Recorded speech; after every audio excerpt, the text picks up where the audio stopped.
Hello! We are here to talk about the very last art lit lesson of this school year. Kind of crazy to be here already. It went by fast. So for the month of April, we are going to be looking at the work of Ruth Asawa. Asawa? She is a Japanese American sculptor, modern sculptor. She was born in 1926 and she passed in 2013, so very, very modern. This is a really cool, really interesting project, but it does go pretty quick. So this is one of those very rare lessons where you can actually really take your time with that opening and the intro. So really take time to talk about her as an artist. You can also really take your time on the slides, looking at her sculptures and asking kids questions about those sculptures. I feel like usually we're like the opposite, rush, you gotta finish. So this is one you can really take your time on. And when you get to the project portion as well, you can also really encourage the kids to take their time. Kristen will go into that later in this video, but this is definitely one to encourage the kids to just go slow and take their time. But if you do find that you wrap up early, feel free to give that time back to the teachers. Don't feel like you have to take the full time, as long as those key objectives on the, I think, second slide are met. If you finish early, you can give that time back to the teachers, because I'm sure there's been other lessons where we've eaten into their instruction time. One thing that we wanted to talk about, so first and foremost, before I go there, now would be a great time to pause and go watch the video on Ruth Asawa if you haven't done that yet. The video opens talking about her experience as a Japanese American woman and how her family was taken from their home early in her life and put into an internment camp. That's the opening of the video. When we had our in-person info night last night, we did have some questions from volunteers and some concerns. And so we just want to acknowledge that we know that everybody has differing levels of comfort in talking about topics like this with students. And we are emailing teachers. And so if your class has a lot of questions about it, and your volunteer team, it's outside of your comfort level, we can lean on teachers to help with answering some of those questions.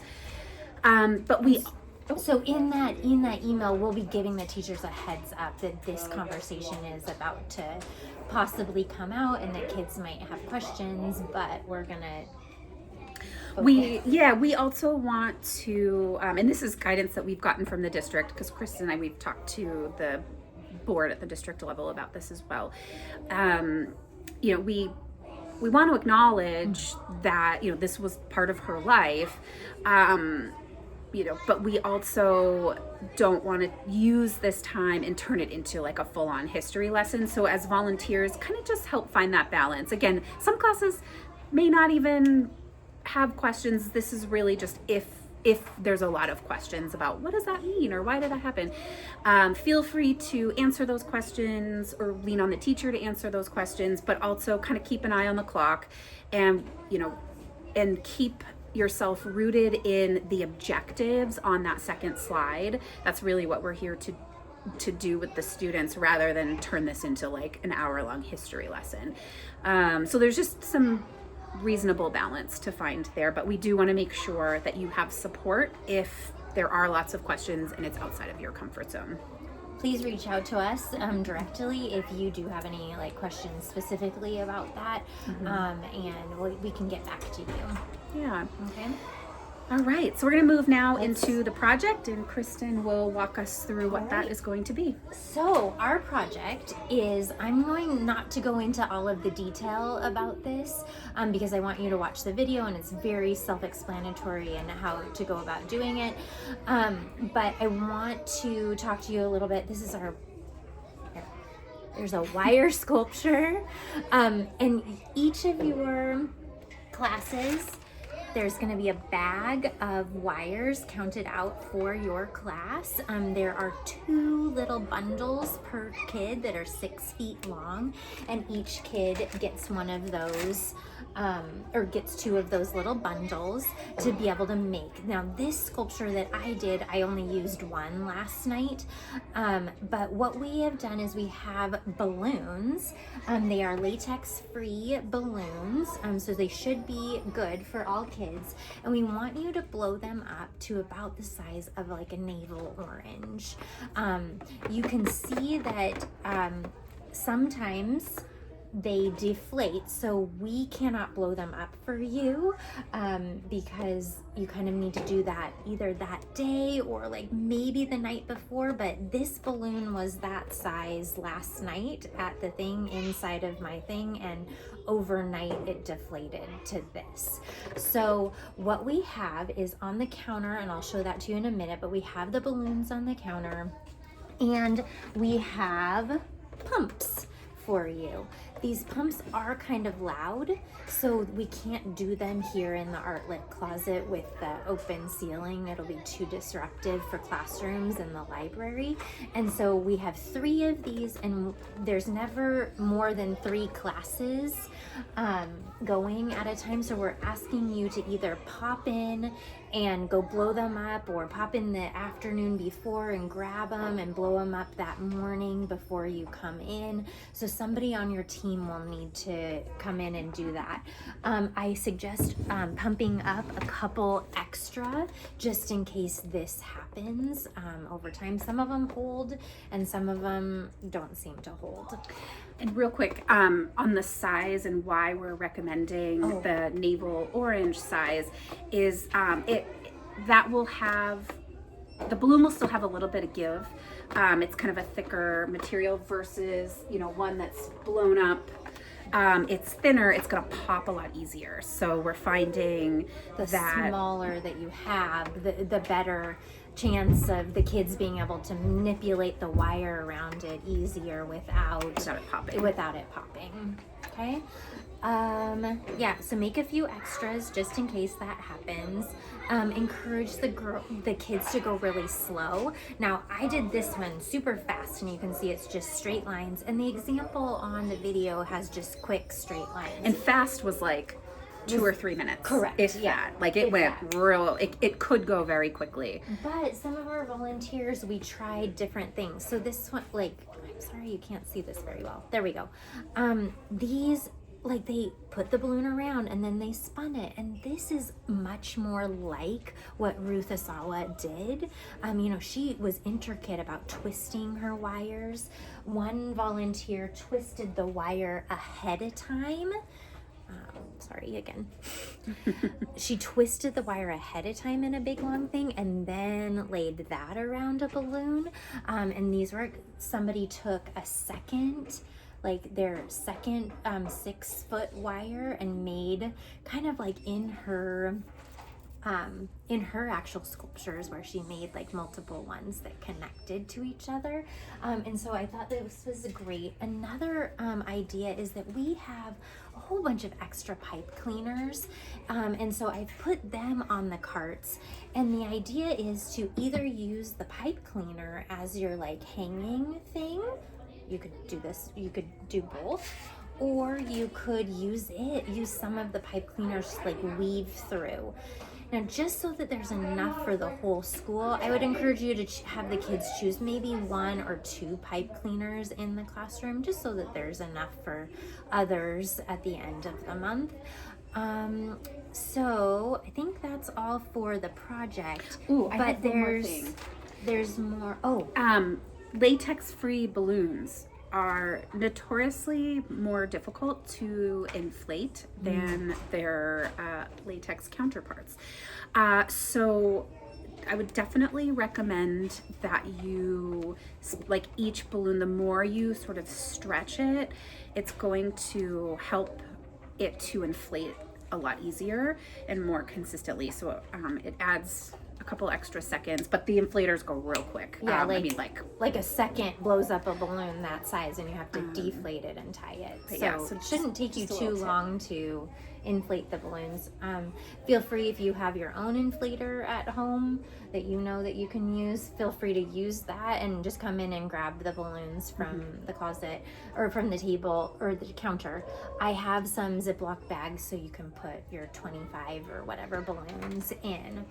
And please do make sure you return these pretty timely. So like if you have your lesson the next day and you want to come the day before, that's fine, but please don't have it more than a day, because we just want to make sure that they're available for the teams that need it on that day. So we talked about the balloons deflating a little bit. We had a few balloon challenges.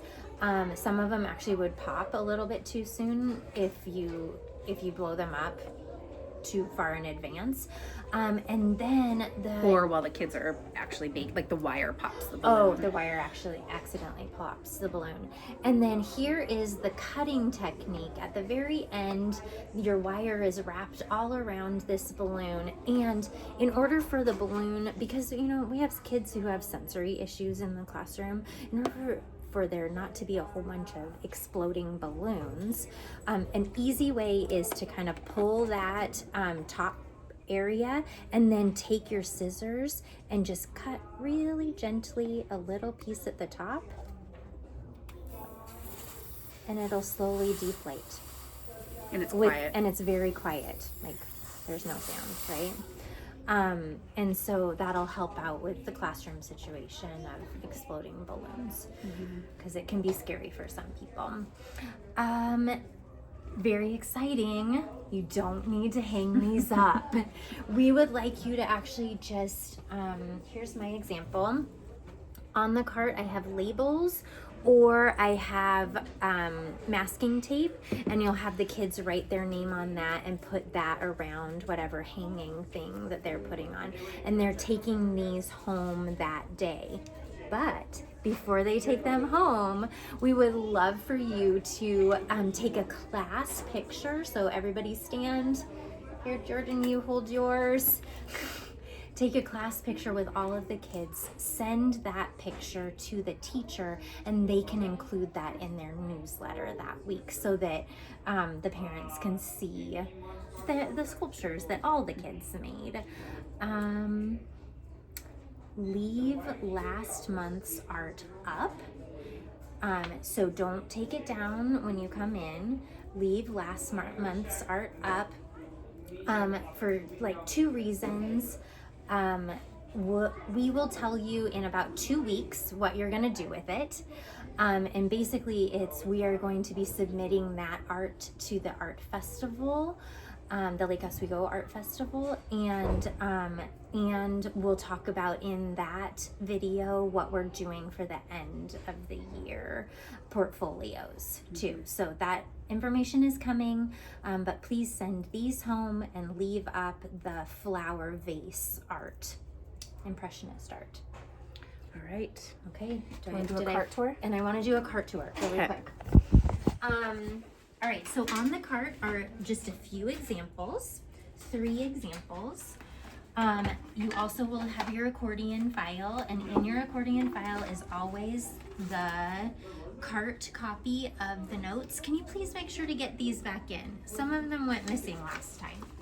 And then also in here are some of those extra labels that I said, so you'll just find them in here and pull them out. And kids can just write their own name, or you can do it. We don't have the printed labels. Correct. Yeah, they just write their own name on it and kind of stick it around it somehow. Also in the accordion file, I have 2 of these wire cutters. So just in case like a kid needs something cut, these are for adult use. So they're inside of the accordion folder. Please return them into there. That reminds me, one of the questions that came up last night in the info night. This is a really awkward angle because I'm holding the camera. Do kids have to use both 6-foot wires? And they don't. If they complete their sculpture with didn't use all of it, it's totally fine. As Kristen mentioned, you can just use those pliers to cut the excess off. Yeah. And then also on the cart is a tub of pipe cleaners so that they could weave it in. They could add little doodads on it, just kind of in the style of Ruth Asawa. And then, sorry that the paint's still out. It will be gone in a few minutes. But here's a box of all of the baggies of this is Hagedorn's class and all of the wire that she'll need. And then here are the balloons with Ziploc bags if you need them. And then here are the pumps. And for some reason, if I only am putting in the amount of wire that you need for your class, but if for some reason someone messes up or needs to start over or something, I have left the bin of just extra wire. It is thinner wire, but this is extra wire from a different project that we have. So I've left that bin here just in case you need that. I think this is a relatively simple project.